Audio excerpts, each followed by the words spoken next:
नमस्कार मित्रांनो, मी राहुल भारती. भ्रष्ट व्यवस्थेची ऐसी की तैसी या सदरात पुन्हा एक वार आपले स्वागत करतोय. मित्रांनो, मी याच ठिकाणी यापूर्वी म्हटल्याप्रमाणे राज्यभरातील जे IAS, IPS वरिष्ठतम उच्चतम अधिकारी आहेत यांच्या भ्रष्ट उद्योगांवर, यांच्या नाकर्तेपणावर प्रकाश टाकण्याचा प्रयत्न करतोय. त्यासाठी अधिकृत माहिती देखील मी गोळा केली आहे. आज मी बोलणार आहे अशाच एका विषयावर. यामुळे राज्यभरात मोठा आगडोंब उसळल्याचे दिसते.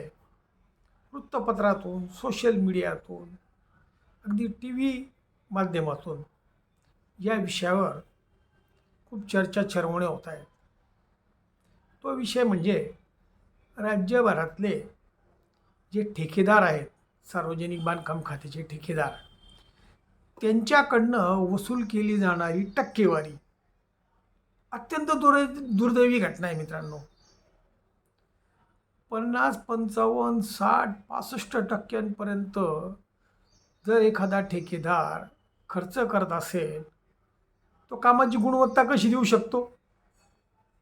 मग आपण म्हणतो कामाची गुणवत्ता नाही. या संबंधाने मागे मी बऱ्याच वेळा मांडणी केली होती की प्रशासनात जे वरिष्ठ अधिकारी आहेत, अगदी तहसीलदारापासून तर मुख्य सचिवांपर्यंत, यांच्यापैकी कोणालाच या वाईट दर्जाच्या रस्त्यांचा त्रास होत नाही का? होत असेल तर मग ते व्यक्त का होत नाही? ते गप्प बसायचं कारण काय? तर ते कारण या 2-3 दिवसात कळलं की हे जे अधिकारी आहेत, हे या ठेकेदारांकडून टक्केवारी वसूल करतात. मग कोणत्या तोंडाने ते व्यक्त होतील? असे नालायक अधिकारी आहेत.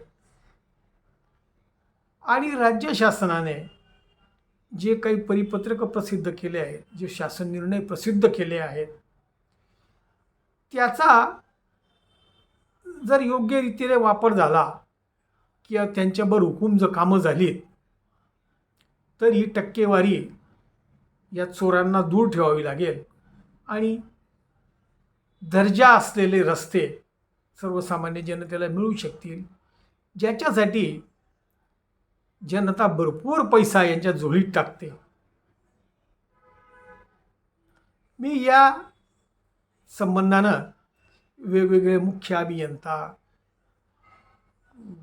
त्या बांधकाम खात्याचे सचिव, मंत्री महोदय यांच्याशी संपर्क करून यांच्या निदर्शनात या गोष्टी आणून दिल्या की जे शासन निर्णय आहे, शासन परिपत्रक आहे, त्यांना जर तुम्ही फॉलो केलं तर आज ही जी दर्जाहीन रस्त्यांची जी तक्रार आहे ही दूर होऊ शकते.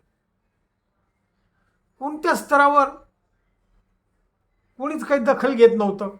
मला आश्चर्य वाटत होतं की ज्या रस्त्यावरून मुख्य अभियंता जातो, त्या रस्त्यावरून सचिव जातो, त्याच रस्त्यावरून मंत्री जातो, यांना या गोष्टींचं वैषम्य कसं वाटत नाही? तर त्याचा खुलासा आता परवा झाला की हे चोर टक्केवारी घेतात. खरं म्हणजे सातारचे एक राजपुत्र आहेत, तथाकथित राजपुत्र, त्यांना सन्माननीय देवाभाऊंनी मोठ्या विश्वासाने सार्वजनिक बांधकाम खात्याची जबाबदारी सोपवली होती. पण हा तथाकथित राजपुत्रही भ्रष्टाचारी निघाला, पैसे खाऊ निघाला. सचिव, मुख्य अभियंता, इतर सगळे अभियंता यांच्याबद्दल तर बोलायलाच नको. यांचा जन्मच भ्रष्टाचार करण्यासाठी झाला आहे. यांच्या रक्तातच भ्रष्टाचार ठासून भरलेला आहे. अशी परिस्थिती आहे. या सार्वजनिक बांधकाम खात्यात किंवा या राज्यात बंटी बबली म्हणून कुप्रसिद्ध असलेलं एक IAS जोडपं आहे. त्या जोडप्याचं आडनाव आहे म्हैसकर. याच्यापूर्वी ज्या म्हैसकर बाई होत्या त्या बांधकाम खात्याच्या सचिव होत्या.